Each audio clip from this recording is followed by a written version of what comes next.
This is the International Anthony Burgess Foundation podcast. Anthony Burgess was one of the most important and prolific British writers of the 20th century. Most famous for his dystopian vision, A Clockwork Orange, he wrote 33 novels, 25 books of non-fiction, and over 250 musical compositions. This podcast aims to illuminate Burgess's life and work, and his connections to other 20th century literature, film and music. So join us as we explore the world of Anthony Burgess.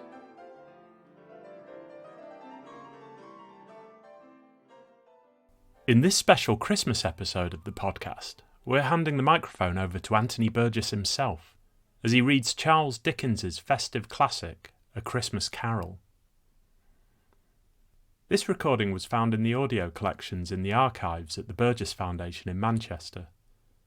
Although many of the cassette tapes in the collection have Burgess reading his own work, it's unusual to find him reading the work of other writers. This recording also stands out because of its high quality. While it's by no means a professional studio recording, the sound quality indicates that this was made using higher specification equipment than Burgess's own portable tape recorder. Burgess also seems to have used his own record collection to provide incidental music. The reason for this recording is unknown, though there are other tapes in the collection of Burgess reading to his son, Paolo Andrea. It's possible that this recording is associated with Burgess's involvement in marking the centenary of Dickens's death in 1970. He attended a lavish Dickensian banquet at York University in Toronto, at which he gave a talk on Dickens as playwright and actor, with, as Burgess remembers in his autobiography, Paolo Andrea in the role of Tiny Tim, raised to the table on 4 telephone directories. Whatever the reason for this recording, it's presented now as a Christmas present for all of our listeners. Merry Christmas from everyone at the Burgess Foundation.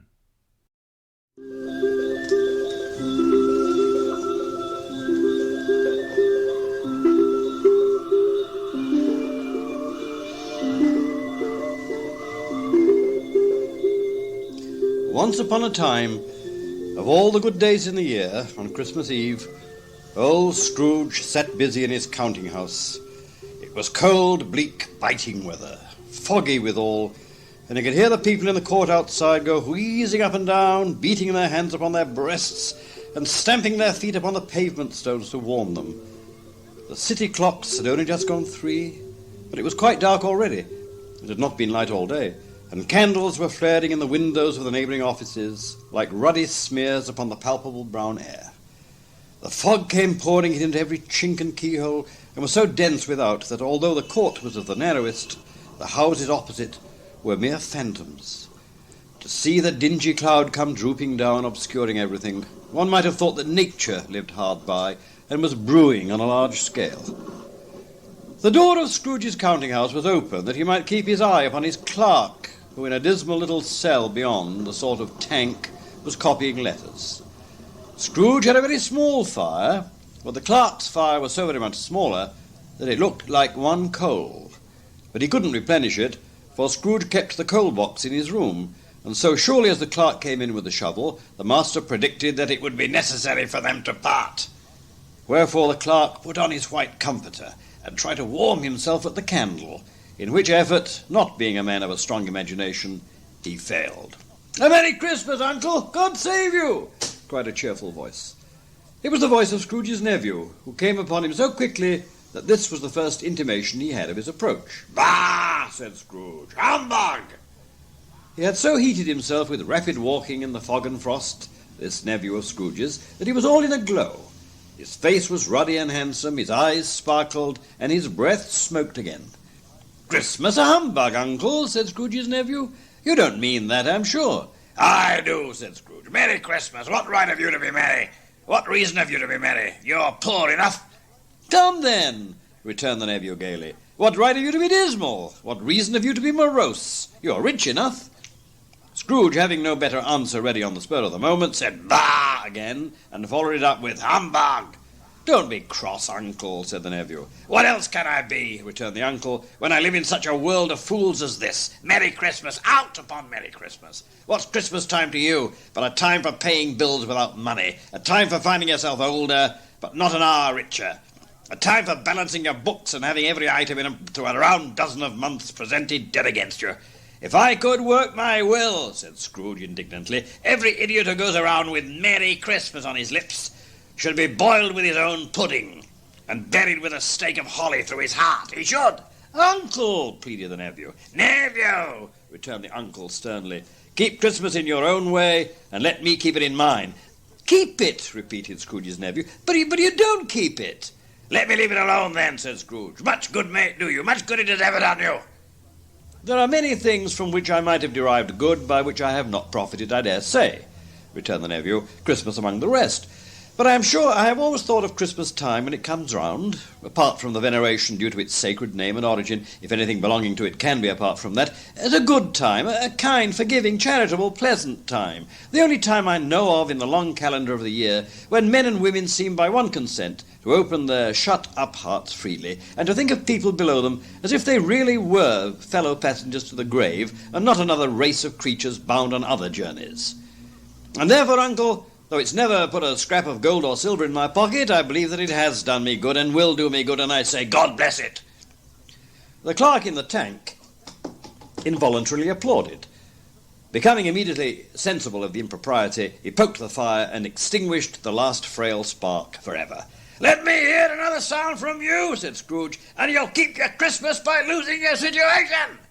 You're quite a powerful speaker, sir," he added, turning to his nephew. "I wonder you don't go into Parliament. Don't be angry, uncle. Come dine with us tomorrow." Scrooge said that he would see him in... Yes, indeed he did. He went the whole length of the expression and said that he would see him in that extremity first. "But why?" cried Scrooge's nephew. "Why?" "Why did you get married?" said Scrooge. "Because I fell in love."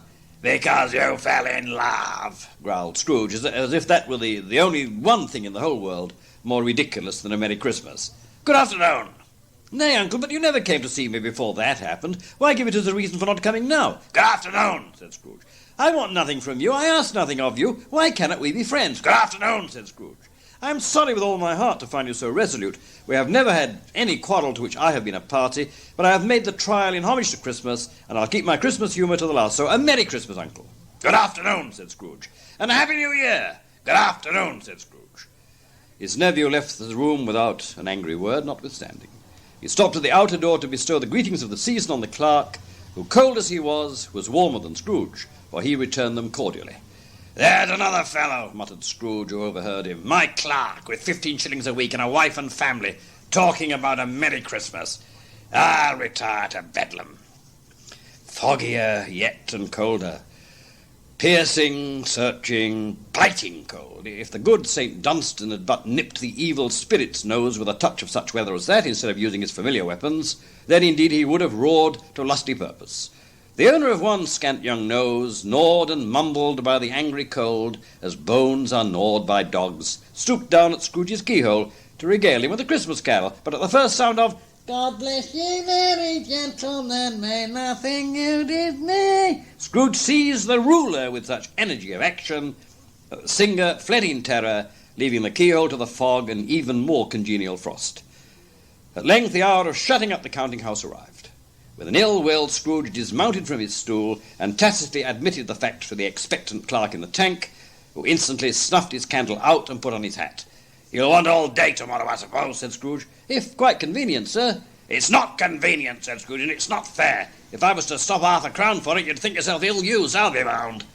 The clerk smiled faintly. "And yet," said Scrooge, "you don't think me ill-used when I pay a day's wages for no work?" The clerk observed that it was only once a year. "A poor excuse for picking a man's pocket every 25th of December," said Scrooge, buttoning his greatcoat to the chin. "But I suppose you must have the whole day. Be all the earlier next morning." Scrooge walked home through the frost and fog, put his key in the hole of the door, and opened the door and went in. He locked himself in. He double-locked himself in. Secured against others, he took off his cravat, put on his dressing gown and slippers, and his nightcap, and sat down before the fire to take his gruel. It was a very low fire indeed, nothing on, nothing at all on such a bitter night. He was obliged to sit close to it and brood over it before he could extract the least sensation of warmth from such a handful of fuel.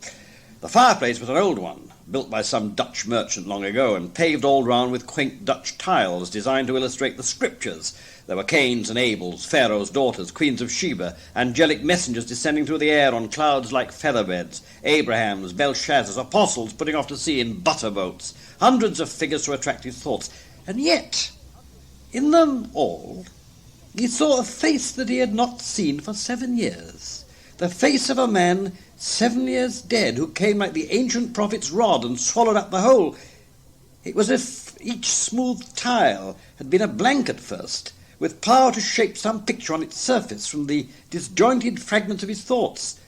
And there was only a copy of old Marley's head on every one. Marley, his former partner, as cold, as icy, as unforgiving, as parsimonious, as ungenerous as himself, dead 7 years, and now alive again in effigy on the tiles of his own fireplace. "Humbug!" said Scrooge, and walked across the room.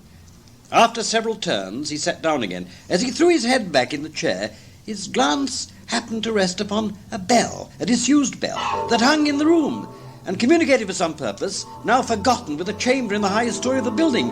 It was with great astonishment that he saw this bell begin to swing, and it swang, and it swung, and so did every bell in the house. This might have lasted half a minute or a minute, but it seemed an hour.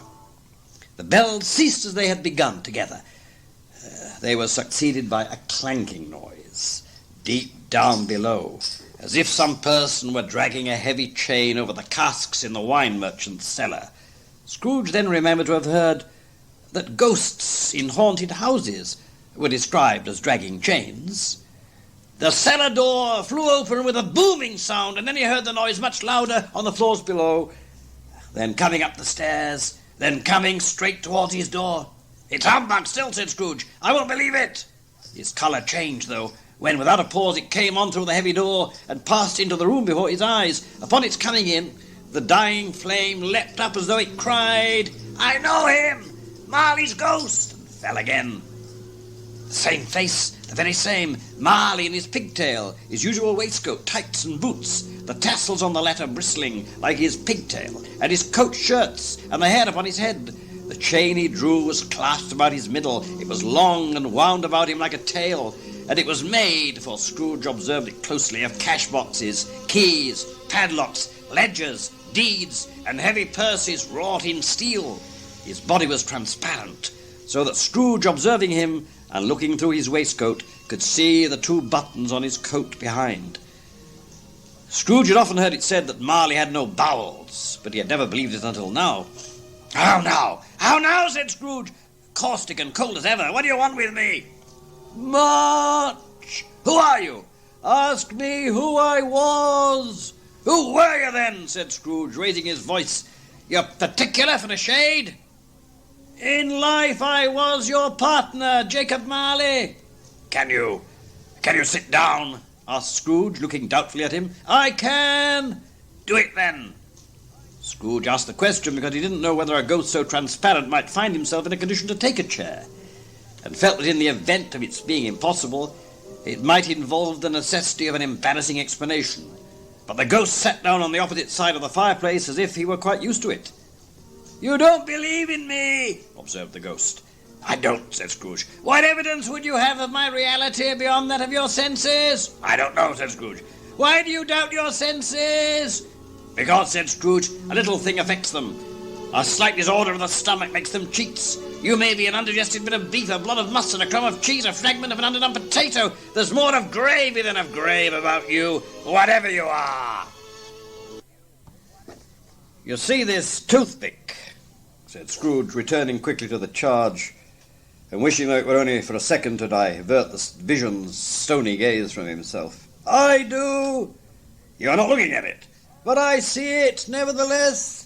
"Well, I've got to swallow this and be for the rest of my days persecuted by a legion of goblins, all of my own creation. Humbug, I tell you, humbug!" "Oh!" the phantom took off the bandage round its head as if it were to wear it, too warm to wear indoors, and its lower jaw dropped down upon its breast. Scrooge fell upon his knees. "Mercy," he said, "dreadful apparition, why do you trouble me? Man of the worldly mind, do you believe in me or not?" "I do, I must, but why do spirits walk the earth, and why do they come to me?"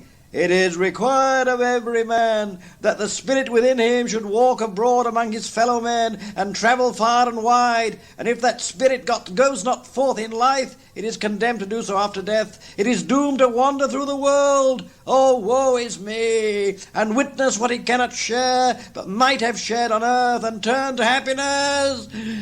"You are fettered," said Scrooge, trembling. "Tell me why."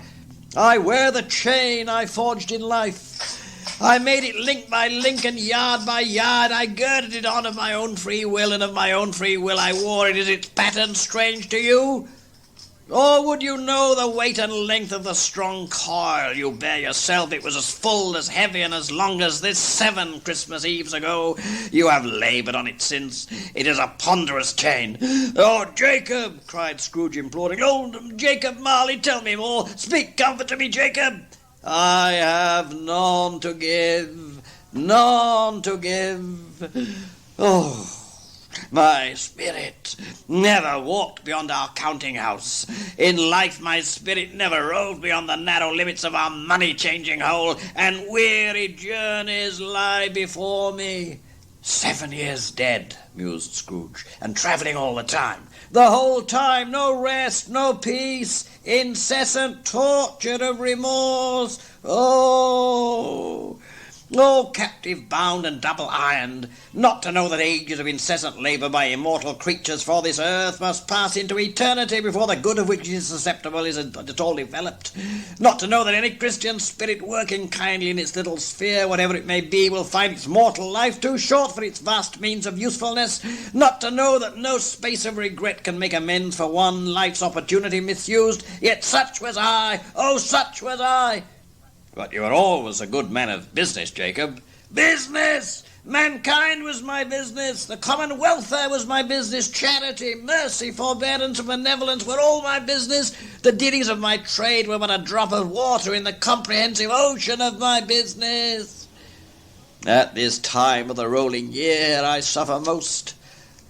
Why did I walk through crowds of fellow beings with my eyes turned down, and never raise them once to that blessed star which led the wise men to a poor abode? Were there no poor homes to which its light would have conducted me? Hear me! My time is nearly gone." "I will," said Scrooge, "but don't be hard upon me. Don't be flowery, Jacob, pray. How it is that I appeared before you in a shape that you cannot see during the day, but can see now, I may not tell. I have sat invisible beside you many and many a day. That is no light part of my penance. I am here tonight to warn you that you have yet a chance and hope of escaping my fate, a chance and a hope of my procuring Ebenezer Scrooge."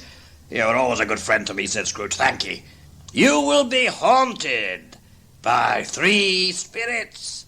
Is that the chance and hope you mentioned, Jacob?" "It is." "I think I'd rather not. Without their visits you cannot hope to shun the path I tread.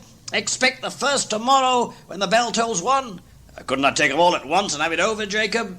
Expect the second on the next night at the same hour, the third upon the next night when the last stroke of 12 has ceased to vibrate. Look to see me no more, and look that for your own sake you remember what has passed between us." When it had said these words, the spectre took its wrapper from the table and bound it round its head. It walked backward from him, and at every step it took, the window raised itself a little, so that when the spectre reached it, it was wide open. And on the raising of the spirit's hand, Scrooge became sensible of confused noises in the air, incoherent sounds of lamentation and regret, wailings inexpressibly sorrowful and self-accusatory.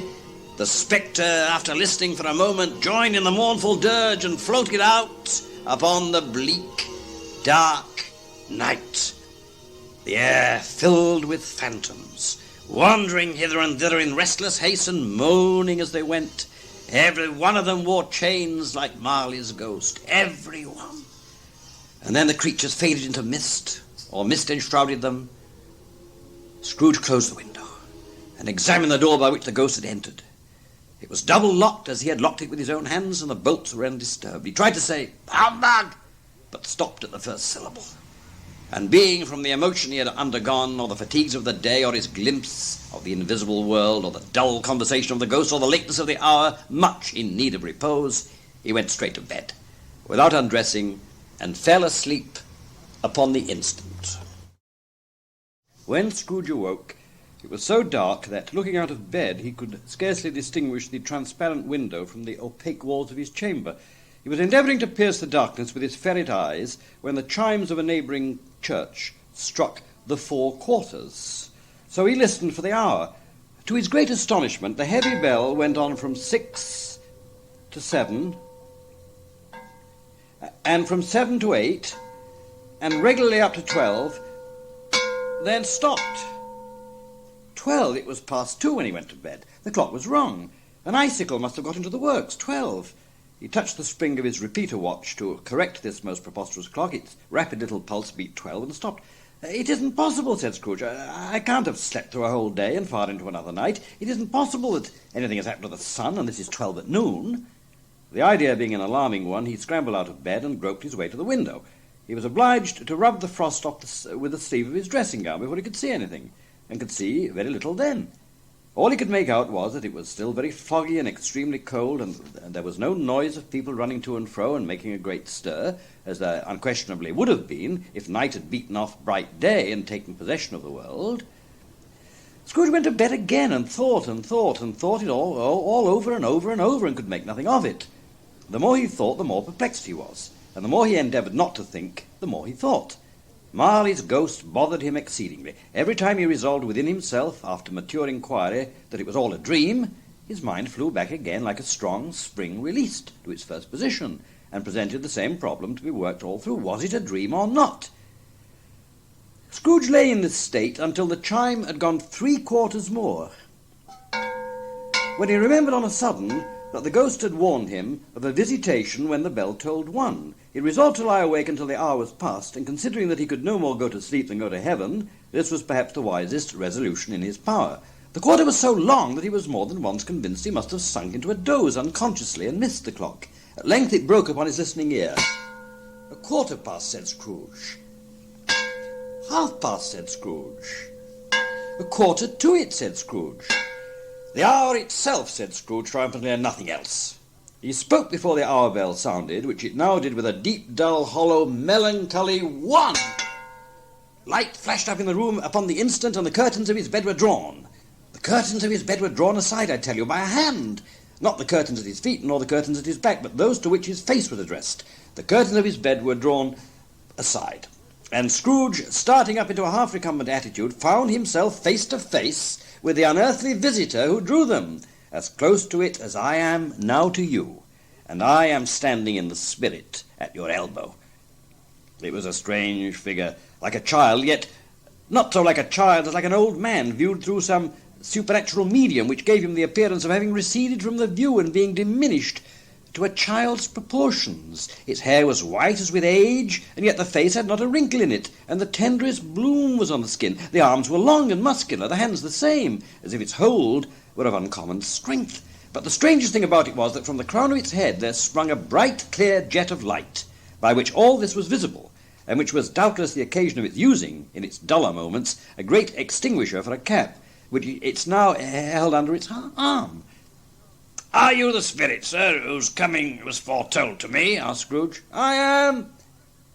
"Who and what are you?" "I am the ghost of Christmas past." "Long past?" "No, your past." Perhaps Scrooge could not have told anybody why, if anybody could have asked him, but he had a special desire to see the spirit in his cap, and begged him to be covered. "What!" exclaimed the ghost. "Would you so soon put out with worldly hands the light I give? Is it not enough that you are one of those whose passions made this cap, and force me through whole trains of years to wear it low upon my brow?" "What do you want?" "Your welfare, your reclamation. Take heed, rise, and walk with me." And Scrooge, against his will, took the spirit by the hand, and then they found themselves outside the window, flying through the air, over the city, over the dark, dismal city, through the night. And then Scrooge saw something he thought he would never see again. They had, that moment, passed through the busy thoroughfares of a city, where shadowy passengers passed and repassed, where shadowy carts and coaches battled for the way, and all the strife and tumult of a real city were. It was made plain enough by the dressings of the shops that here, too, it was Christmas time again, but it was evening, and the streets were lighted up. They sailed through the air, making a palpable wind behind them. Then the ghost stopped at a certain warehouse door and asked Scrooge if he knew it. "Know it," said Scrooge. "I was apprenticed here." They went in. At sight of an old gentleman in a Welsh wig sitting behind such a high desk that if he'd been 2 inches taller he must have knocked his head against the ceiling, Scrooge cried in great excitement, "Why, it's old Fezziwig! Bless his heart, it's Fezziwig alive again!" Old Fezziwig laid down his pen and looked up at the clock, which pointed to the hour of 7. He rubbed his hands, adjusted his capacious waistcoat, laughed all over himself from his shoes to his organ of benevolence, and called out in a comfortable, oily, rich, fat, jovial voice, "Yo-ho there, Ebenezer, Dick!" Scrooge's former self, now grown a young man, came briskly in, accompanied by his fellow apprentice. "Dick Wilkins, to be sure," said Scrooge to the ghost. "Bless me, there he is. He was very much attached to me, was Dick. Poor Dick. Dear, dear, dear." "Yo, my boy," said Fezziwig. "No more work tonight. Christmas Eve, Dick. Christmas, Ebenezer. Let's have the shutters up before a man can say Jack Robinson." "Hilly-ho!" cried old Fezziwig, skipping down from the high desk with wonderful agility. "Clear away, my lads, and let's have lots of room here. Hilly-ho, Dick! Cheer up, Ebenezer!" Clear away? There was nothing they wouldn't have cleared away, or couldn't have cleared away. Old Fezziwig looked on benevolently. It was all done in a minute. Every movable was packed off as if it were dismissed from public life forever. The floor was swept and watered, the lamps were trimmed, fuel was heaped upon the fire, and the warehouse was as snug and warm and dry and bright a ballroom as you would desire to see upon a winter's night. In came the fiddler with a music book, and went up to the lofty desk and made an orchestra of it, and tuned like 50 stomach aches. In came Mrs. Fezziwig. One vast substantial smile. In came the 3 Miss Fezziwigs, beaming and lovable. In came the 6 young followers whose hearts they broke. In came all the young men and women employed in the business.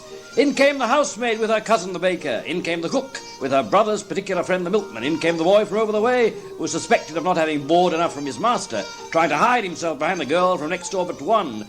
In they all came, 20 couples at once, dancing, hands half round and back again the other way, down the middle and up again, round and round in various stages of affectionate grouping. Old top couple always turning up in the wrong place, new top couple starting off again as soon as they got there, all top couples at last, and not a bottom one to help them. When this result was brought about, old Fezziwig clapped his hands to stop the dance, cried out, "Well done!" And the fiddler plunged his hot face into a pot of porter, especially provided for that purpose. But scorning rest, upon his reappearance, he instantly began again, though there were no dancers yet, as if the other fiddler had been carried home exhausted on a shutter, and he were a brand new man, resolved to beat him out of sight or perish. There were more dances, and there were forfeits, and more dances, and there was a cake, and there was negus, and there was a great piece of cold roast, and there was a great piece of cold boiled, and there were mince pies, and plenty of beer. And then the fiddler, an artful dog-mind, came in with Sir Roger de Coverley. Then old Fezziwig stood out to dance with Mrs. Fezziwig, top couple too, a stiff piece of work cut out for them, 3 or 4 and 20 pair of partners, people who were not to be trifled with, people who would dance and had no notion of walking. But if they had been twice as many, 4 times, old Fezziwig would have been a match for them. When the clock struck 11, the domestic ball broke up. Mr. and Mrs. Fezziwig took their stations, one on either side of the door, and shaking hands with every person individually as he or she went out, wished him or her a Merry Christmas, and then all went to bed. "A small matter," said the ghost, "to make these silly folks so full of gratitude." "Small?" echoed Scrooge. "Why is it not? He has spent but a few pounds of your mortal money, 3 or 4 perhaps. Is that so much that he deserves this praise?"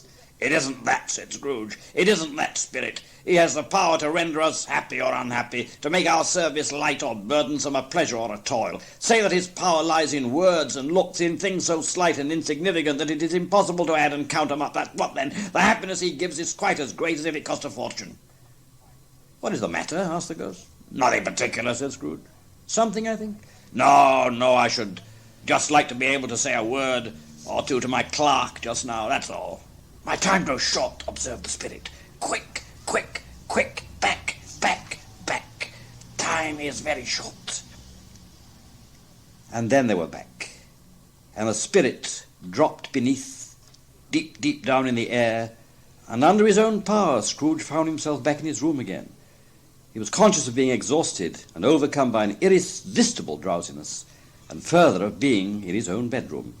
He gave the cap a parting squeeze in which his hand relaxed, and had barely time to reel to bed before he sank into a heavy sleep.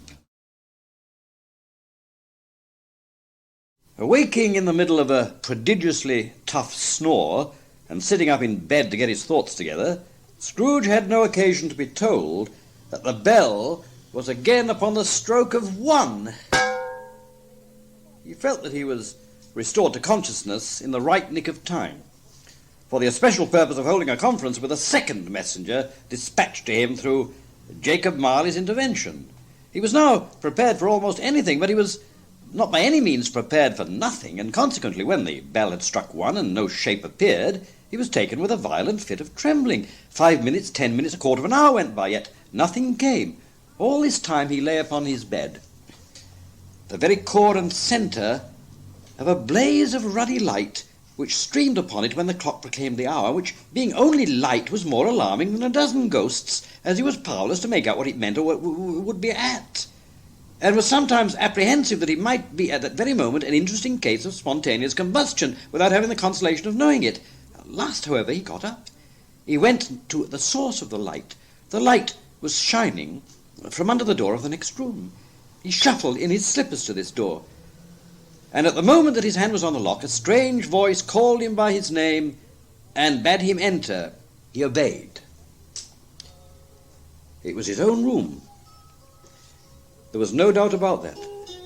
But it had undergone a surprising transformation. The walls and ceiling were so hung with living green, holly and ivy, that it looked a perfect grove. The crisp leaves of holly, mistletoe and ivy reflected back the light, as if so many little mirrors had been scattered there, and such a mighty blaze went roaring up the chimney, as that dull petrification of a hearth had never known in Scrooge's time or Marley's, or for many and many a winter season gone. Heaped on the floor to form a kind of throne were turkeys, geese, game, poultry, brawn, great joints of beef, sucking pigs, long wreaths of sausages, mince pies, plum puddings, barrels of oysters, red-hot chestnuts, cherry-cheeked apples, juicy oranges, luscious pears, immense twelfth-night cakes, and seething bowls of punch that made the chamber dim with their delicious steam. In easy state upon that couch there sat a jolly giant, glorious to see, who bore a glowing torch in shape not unlike the horn of plenty, and held it up, high up, to shed its light on Scrooge as he came peeping round the door. Come in and know me better, man. I am the ghost of Christmas present. Look upon me. Scrooge reverently did so. He was clothed in one simple green robe, or mantle, bordered with white fur. The garment hung so loosely on the figure that its capacious breast was bare, as if disdaining to be warded or concealed by any artifice. Its feet, observable beneath the ample folds of the garment, were also bare, and on its head it wore no other covering than a holly wreath, set here and there with shining icicles. Its dark brown curls were long and free as its genial face, its sparkling eye, its open hand, its cheery voice, its unconstrained demeanour, and its joyful air. Girded round the middle was an antique scabbard, but no sword was in it, and the ancient sheath was eaten up with rust. You have never seen the like of me before. Never. I have never walked forth with the younger members of my family, meaning, for I am very young, my elder brothers born in these later years. I don't think I have. I'm afraid I have not. Have you had many brothers, Spirit? More than 1,800, said the ghost. A tremendous family to provide for. Spirit, conduct me where you will. I went forth last night on compulsion, and I learnt a lesson which is working now. Tonight, if you have anything to teach me, let me profit by it. Touch my robe. Scrooge did as he was told, and held it fast, and then, as before, they were flying through the air, above the houses, above the chimney tops, smoking with their Christmas fires, and the steeples were calling good people all to church and chapel, and away they were coming through the streets, flocking in their best clothes and with their gayest faces. And then they came to a house, and Scrooge thought he recognized the house. It was Bob Cratchit's dwelling. And there was Bob Cratchit, and there was his family, all prepared for a glorious Christmas. Think of that. Bob had but 15 bob a week himself. He pocketed on Saturdays but 15 copies of his Christian name, and yet the ghost of Christmas present with his great fragrant torch blessed this four-roomed house. Then up rose Mrs. Cratchit, Cratchit's wife, dressed out but poorly in a twice-turned gown, but brave in ribbons. And then there was Belinda Cratchit, second of her daughters, also brave in ribbons, while Master Peter Cratchit plunged a fork into the saucepan of potatoes, and getting the corners of his monstrous shirt collar, Bob's private property, conferred upon his son and heir in honour of the day, into his mouth, rejoiced to find himself so gallantly attired. And now two smaller Cratchits, boy and girl, came tearing in, screaming that outside the baker's they had smelt their goose. They knew it for their own, and basking in luxurious thoughts of sage and onion, these young Cratchits danced about the table and exalted Master Peter Cratchit to the skies, while he blew the fire until the slow potatoes, bubbling up, knocked loudly at the saucepan lid to be let out and peeled. "Wherever has got your precious father, then?" said Mrs. Cratchit. "And your brother, Tiny Tim? And Martha weren't as late last Christmas Day by half an hour?" "Here's Martha, mother," said a girl, appearing as she spoke. "Here's Martha, mother," cried the two young Cratchits. "Hooray! There's such a goose, Martha!" "Why, bless your heart alive, my dear, how late you are," said Mrs. Cratchit, kissing her a dozen times and taking off her shawl and bonnet for her with officious zeal. "We'd a deal of work to finish up last night," cried the girl, "and had to clear away this morning, mother." "Oh, your cough is bad. Come near the fire, my dear, and have a warm, Lord bless you." "No, no, there's father coming," cried the two young Cratchits, who were everywhere at once. "Hide, Martha, hide!" And in came Bob, and on his shoulder Tiny Tim. Alas for Tiny Tim, he bore a little crutch, and had his limbs supported by an iron frame. "Why, where's our Martha?" "Not coming." "Not coming! Not coming on Christmas Day!" Martha didn't like to see him disappointed, even if it were only in joke, so she came out prematurely from behind the closet door and ran into his arms while the two young Cratchits hustled Tiny Tim and bore him off into the wash-house that he might hear the pudding singing in the copper. "And how did little Tiny Tim behave at school? At church, I mean?" asked Mrs. Cratchit, when she had rallied Bob in his credulity, and Bob had hugged his daughter to his heart's content. "As good as gold," said Bob, "and better. Somehow he gets thoughtful sitting by himself so much, and thinks the strangest things you ever heard. He told me coming home that he hoped the people saw him in the church because he was a cripple, and it might be pleasant to them to remember, upon Christmas Day, who made lame beggars walk and blind men see." Bob's voice was tremulous and had tears in it when he told them this, and trembled more when he saw that he'd said that Tiny Tim was growing strong and healthy. His active little crutch was heard upon the floor, and back came Tiny Tim before another word was spoken, escorted by his brother and sister to his stool before the fire. And then Bob, turning up his cuffs, compounded some hot mixture in a jug with gin and lemons, and stirred it round and put it on the hob to simmer. Master Peter and the two young Cratchits went to fetch the goose, with which they soon returned in high procession. Such a bustle ensued that you might have thought a goose the rarest of all birds, a feathered phenomenon to which a black swan was a matter of course. And in truth, it was something very like it in that house. Mrs. Cratchit made the gravy, ready beforehand in a little saucepan, hissing hot. Master Peter mashed the potatoes with incredible vigour. Miss Belinda sweetened up the apple sauce. Martha dusted the hot plates.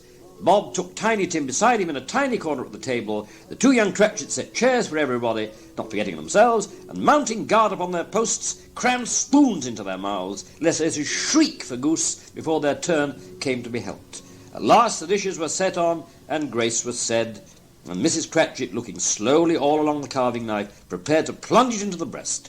But when she did, and when the long-expected gush of stuffing issued forth, one murmur of delight arose all round the board, and even Tiny Tim, excited by the two young Cratchits, beat on the table with the handle of his knife and feebly cried, "Hurrah! There never was such a goose. And the pudding after, the pudding, oh, what a wonderful pudding!" Bob Cratchit said, and calmly too, that he regarded it as the greatest success achieved by Mrs. Cratchit since their marriage. They took their tumblers and they drank. And the hot stuff from the jug went down as well in those cracked cups and glasses, as well as golden goblets would have done. And Bob served it out with beaming looks, while the chestnuts on the fire sputtered and crackled noisily. Then Bob proposed, "A Merry Christmas to us all, my dears. God bless us." "God bless us, everyone," said Tiny Tim, the last of all. "Spirit," said Scrooge, with an interest he had never felt before, "tell me if Tiny Tim will live." "I see a vacant seat," replied the ghost, "in the poor chimney corner, and a crutch without an owner, carefully preserved. If these shadows remain unaltered by the future, the child will die." "No," said Scrooge, "no! Oh, no, kind spirit! Say he will be spared." "If these shadows remain unaltered in the future, none other of my race," returned the ghost, "will find him here. What then? If he be like to die, he had better do it, and decrease the surplus population. Man, if man you be in heart, forbear that wicked cant until you have discovered what the surplus is and where it is. Will you decide what men shall live and what men shall die? It may be that in the sight of heaven you are more worthless and less fit to live than millions like this poor man's child. Oh, God, to hear the insect on the leaf pronouncing on the too much life among his hungry brothers in the dust." Scrooge bent before the ghost's rebuke, and trembling cast his eye upon the ground. But he raised his eyes speedily on hearing his own name. "Mr. Scrooge," said Bob. "I'll give you Mr. Scrooge, the founder of the feast." "The founder of the feast, indeed," cried Mrs. Cratchit, reddening. "I wish I had him here. I'd give him a piece of my mind to feast upon, and hope he'd have a good appetite for it." "My dear," said Bob, "the children. Christmas Day." "It should be Christmas Day, I am sure," said she, "on which one drinks the health of such an odious, stingy, hard, unfeeling man as Mr. Scrooge. You know he is, Robert. Nobody knows it better than you do, poor fellow." "My dear, Christmas Day." "I'll drink his health for your sake and the day's, not for his. Long life to him. A Merry Christmas and a Happy New Year. He'll be very merry and very happy, I have no doubt." And so that scene ended, and Scrooge, having much to think about, was borne back towards his house. But before reaching it, he met to his great surprise the last of the spirits. The last of the spirits, a phantom which slowly, gravely, silently approached. When it came near him, Scrooge bent down upon his knee, for in the very air through which this spirit moved, it seemed to scatter gloom and mystery. It was shrouded in a deep black garment which concealed its head, its face, its form, and left nothing of it visible save one outstretched hand. But for this it would have been difficult to detach its figure from the night and separate it from the darkness by which it was surrounded.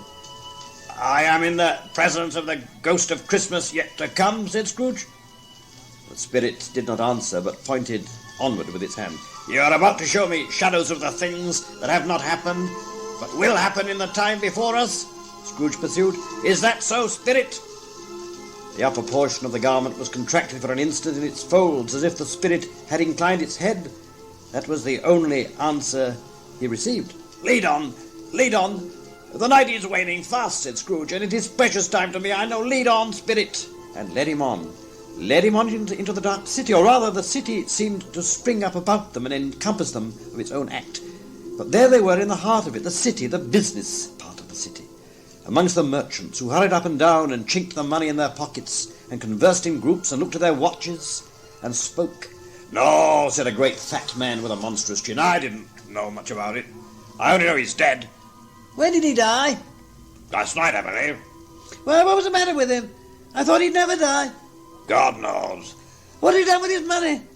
"I haven't heard. Left it to his company, perhaps. He hasn't left it to me, that's what I know. Ha! It's likely to be a very cheap funeral," said the same speaker. "But upon my life, I don't know if anybody would want to go to it. I don't know anybody who would. Suppose we make up a party and volunteer." "I don't mind going if a lunch is provided, but I must be fed if I make one." "Pah! Well, I am the most interested among you after all. But I never wear black gloves and I never eat lunch. But I'll offer to go if anybody else will. When I come to think of it, I'm not at all sure that I wasn't his only most particular friend, for we used to stop and speak whenever we met. Bye-bye." And then, to a house Scrooge had already seen, and they entered, and there was a small company about the fire, and Scrooge recognised the company, and he feared the worst. Poor Bob and his wife, sitting about the fire, talking, the girls and the mother working away at their sewing. Bob told them of the extraordinary kindness of Mr. Scrooge's nephew, whom he had scarcely seen but once, and who, meeting him in the street that day and seeing that he looked just a little down, you know, said Bob, inquired what had happened to distress him. On which, said Bob, for he's the pleasantest spoken gentleman you ever heard, I told him, I'm heartily sorry for it, Mr. Cratchit, he said, and heartily sorry for your good wife. By the by, how he ever knew that, I don't know. Knew what, my dear? Why, that you were a good wife, replied Bob. Everybody knows that, said Peter. Very well observed, me boy, cried Bob. I hope they do. Heartily sorry, he said, for your good wife. If I can be of service to you in any way, he said, that's where I live, and he gave me a card. Do come to me. No, it wasn't, cried Bob, for the sake of anything he might be able to do for us so much as for his kind way. It was quite delightful. It really seemed as if he'd known our Tiny Tim and felt with us. I'm sure he's a good soul, said Mrs. Cratchit. You would never be surer of it, my dear, if you saw and spoke to him. I shouldn't be at all surprised, Mark, when I say if he got Peter a better job. Only hear that, Peter. Get along with you, retorted Peter, grinning. It's just as likely as that. One of these days. Well, there's plenty of time for that, my dear. But however and whenever we part from one another, I'm sure we shall none of us forget poor Tiny Tim, shall we? Or this first parting that there was among us. Never, father, cried they all. And I know, said Bob, I know, my dears, that when we recollect how patient and how mild he was, although he was a little child, we shall not quarrel easily among ourselves and forget poor Tiny Tim in doing it. Never, father, they all cried again. I'm very happy, said Bob, I'm very happy. Mrs. Cratchit kissed him, his daughters kissed him, the two young Cratchits kissed him, and Peter and himself shook hands. Spirit of Tiny Tim, thy childish essence was from God. Spectre, said Scrooge, something informs me that our parting moment is at hand. I know it, but I know not how. Tell me, what man was that they were talking about in the street? The man they said was dead? The ghost of Christmas yet to come conveyed him as before, though at a different time, he thought. Indeed, there seemed no order in these latter visions, save that they were in the future, into the resorts of business men, but showed him not himself. Indeed, the spirit did not stay for anything, but went straight on, as to the end just now desired, until besought by Scrooge to tarry for a moment. This court, said Scrooge, through which we hurry now, is where my place of occupation is, and has been for a length of time. I see the house. Let me behold what I shall be in days to come. The spirit stopped. The hand was pointed elsewhere. The house is yonder, Scrooge exclaimed. Why do you point away? The inexorable finger underwent no change. Scrooge hastened to the window of his office and looked in. It was an office still, but not his. The furniture was not the same, and the figure in the chair was not himself. The phantom pointed as before. He joined it once again and wondered why and whither he had gone, accompanied it until they reached an iron gate. He paused to look around before entering. A churchyard. Here, then, the wretched man whose name he had now to learn lay underneath the ground. It was a worthy place, walled in by houses, overrun by grass and weeds, the growth of vegetation's death, not life, choked up with too much burying, fat with repleted appetite, a worthy place. The spirit stood among the graves and pointed down to one. He advanced towards it, trembling. The phantom was exactly as it had been, but he dreaded that he saw new meaning in its solemn shape. Before I draw nearer to that stone to which you point, said Scrooge, answer me one question. Are these the shadows of the things that will be, or are they the shadows of the things that may be only? Still the ghost pointed downward to the grave by which it stood. Men's courses will foreshadow certain ends, to which, if persevered in, they must lead, said Scrooge. But if the courses be departed from, the ends will change. Say it is thus with what you show me. The spirit was immovable as ever. Scrooge crept towards it, trembling as he went, and following the finger, read upon the stone of the neglected grave the name Ebenezer Scrooge. Am I that man they were talking about? He cried upon his knees. The finger pointed from the grave to him, and back again. No, Spirit, oh no, no! The finger still was there. Spirit, hear me, I am not the man I was. I will not be the man I must have been, but for this intercourse. Why show me this if I am past all hope? For the first time, the hand appeared to shake. Good Spirit! Good Spirit! As down upon the ground he fell before it. Your nature intercedes for me and pities me. Assure me that I yet may change these shadows you have shown me by an altered life. The kind hand trembled. I will honour Christmas in my heart and try to keep it all the year. I will live in the past, the present and the future. The spirits of all three shall strive within me. I will not shut out the lessons that they teach. Oh, tell me I may sponge away the writing on this stone. In his agony he caught the spectral hand. It sought to free itself, but he was strong in his entreaty and detained it. The spirit, strongest yet, repulsed him. Holding up his hands in a last prayer to have his fate reversed, he saw an alteration in the phantom's hood and dress. It shrunk, collapsed, and dwindled down into a bedpost. Yes, and the bedpost was his own. The bed was his own. The room was his own. Best and happiest of all, the time before him was his own, to make amends in. I will live in the past, the present, and the future, Scrooge repeated as he scrambled out of bed. The spirits of all three shall strive within me. Oh, Jacob Marley, heaven and the Christmas time be praised for this. I say it on my knees, old Jacob, on my knees. He was so fluttered and so glowing with his good intentions that his broken voice would scarcely answer to his call. He had been sobbing violently in his conflict with the spirit, and his face was wet with tears. They are not torn down, said Scrooge, folding one of his bed curtains in his arms. They are not torn down and sold with all my furniture, all my possessions, and nothing is gone. All is here. I am here. The shadows of the things that would have been may be dispelled. They will be. I know they will. His hands were busy with his garments all this time, turning them inside out, putting them on upside down, tearing them, mislaying them, making them parties to every kind of extravagance. I don't know what to do, cried Scrooge, laughing and crying in the same breath, and making a perfect lark-on of himself with his stockings. I'm as light as a feather. I'm as happy as an angel. I'm as merry as a schoolboy. I'm as giddy as a drunken man. A Merry Christmas to everybody. A Happy New Year to all the world. Hello there. Oop, hello. He had frisked into the sitting-room and was now standing there perfectly winded. That's the saucepan that the gruel was in, cried Scrooge, starting off again and going round the fireplace. There's the door by which the ghost of Jacob Marley entered. There's the corner where the ghost of Christmas Present sat. There's the window where I saw the wandering spirits. It's all right, it's all true, it all happened. Ha, ha! Really, for a man who had been out of practice for so many years, it was a splendid laugh, a most illustrious laugh, the father of a long, long line of brilliant laughs. I don't know what day of the month it is, cried Scrooge. I don't know how long I've been among the spirits. I don't know anything. I'm quite a baby. Never mind, I don't care. I'd rather be a baby. Hello, whoop, hello there. He was checked by his transports by the churches, ringing out the lustiest peals he had ever heard.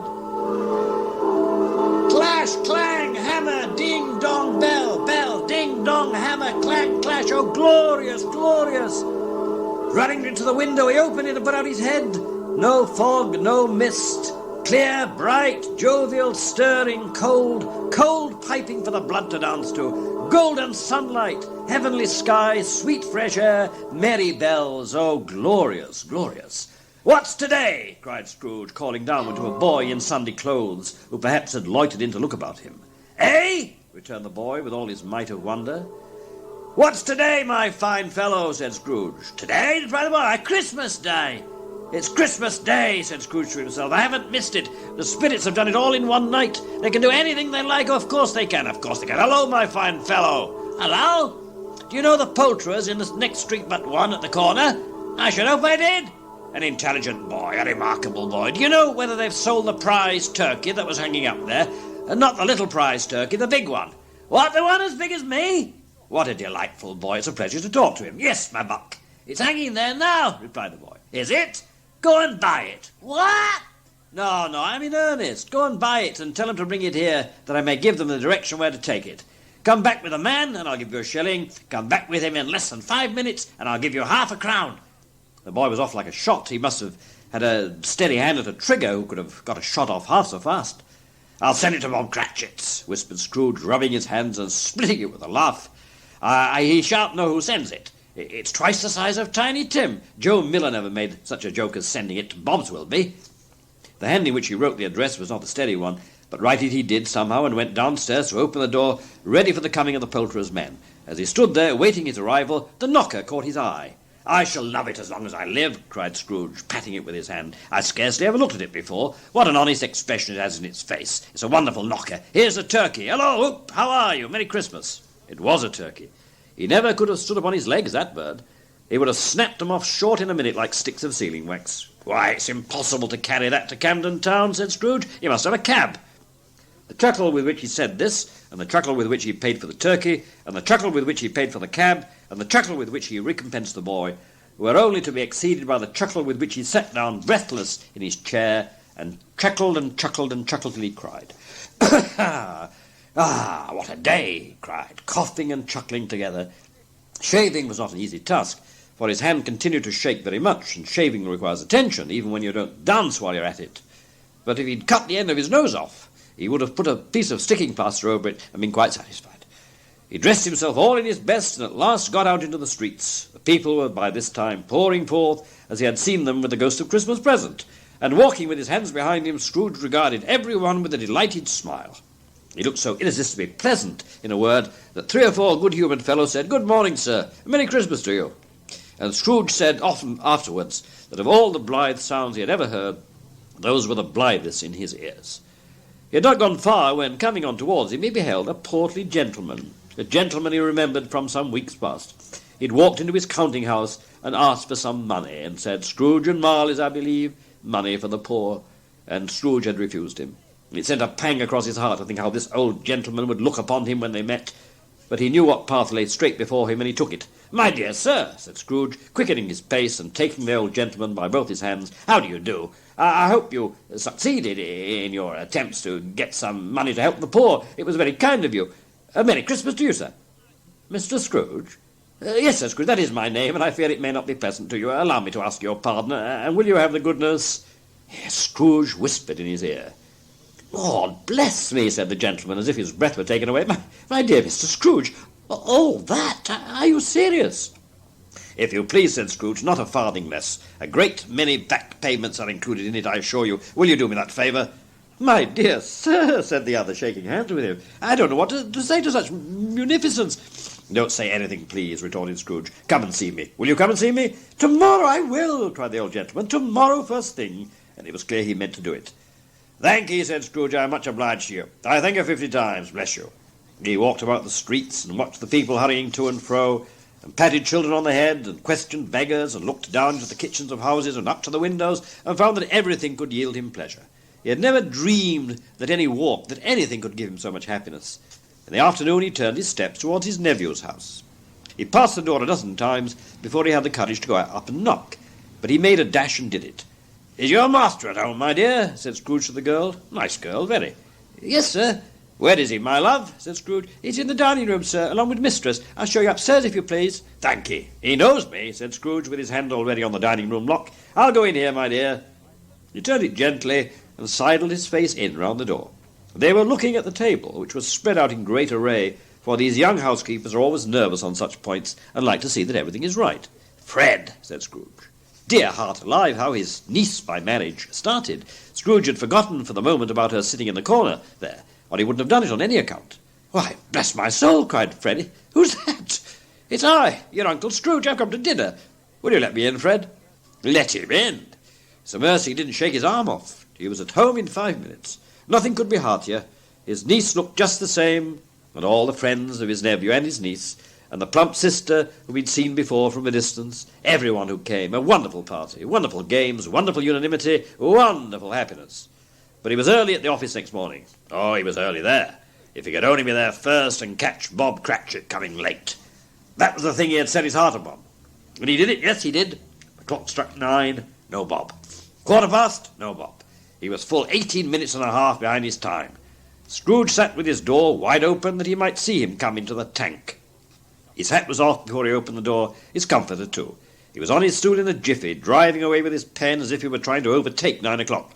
"Hello!" growled Scrooge in his accustomed voice, as near as he could feign it. "What do you mean by coming here at this time of day?"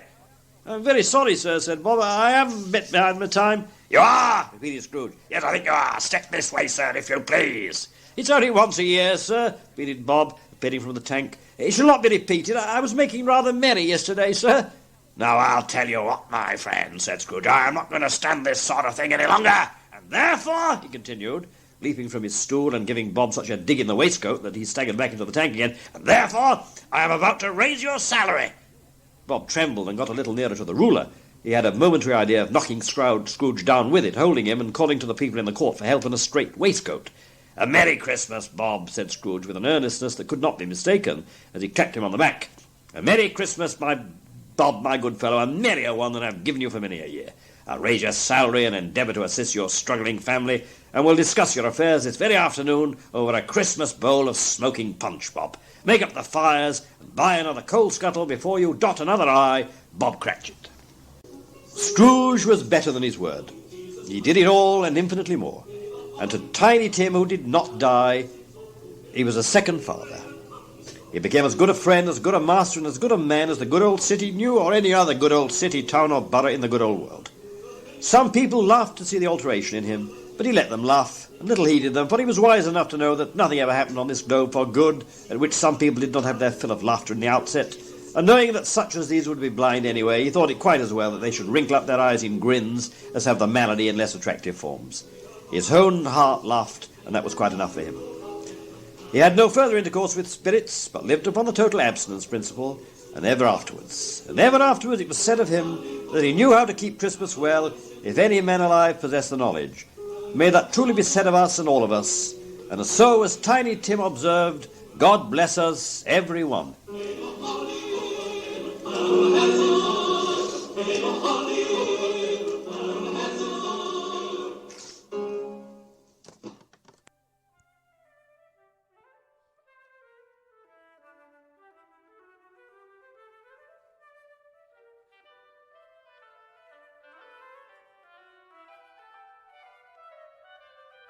You've been listening to the International Anthony Burgess Foundation podcast. For more information about Anthony Burgess and to find out how you can support the work of the Burgess Foundation, visit anthonyburgess.org. If you've enjoyed this episode, why not leave us a review and subscribe wherever you get your podcasts?